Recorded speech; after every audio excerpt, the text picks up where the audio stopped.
قیامت کے دن سب لوگ اللہ کے سامنے کھڑے ہوں گے تو غریب پیروکار بڑے بن بیٹھنے والوں سے کہیں گے کہ ہم تو تمہارے پیرو تھے، کیا تم اللہ کا کچھ عذاب ہم پر سے دفع کر سکتے ہو؟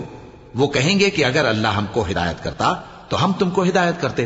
اب ہم گھبراہٹ ظاہر کریں یا صبر کریں ہمارے حق میں برابر ہے، کوئی جگہ رہائی کی ہمارے لیے نہیں ہے۔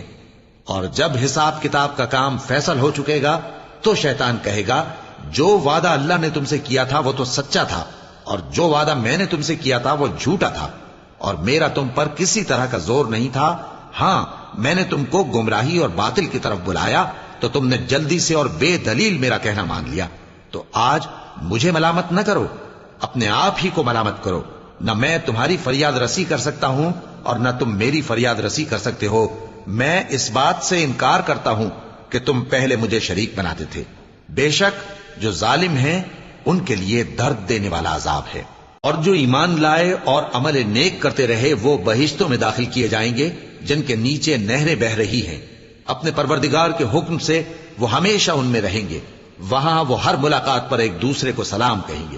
کیا تم نے نہیں دیکھا کہ اللہ نے کلمہ طیبہ کی کیسی مثال بیان فرمائی ہے؟ وہ ایسی ہے جیسے پاکیزہ درخت جس کی جڑ مضبوط ہو اور شاخیں آسمان میں پھیلی ہوں۔ وہ اپنے پروردگار کے حکم سے ہر موقع پر پھل لاتا ہو، اور اللہ لوگوں کے لیے مثالیں بیان فرماتا ہے تاکہ وہ نصیحت حاصل کریں۔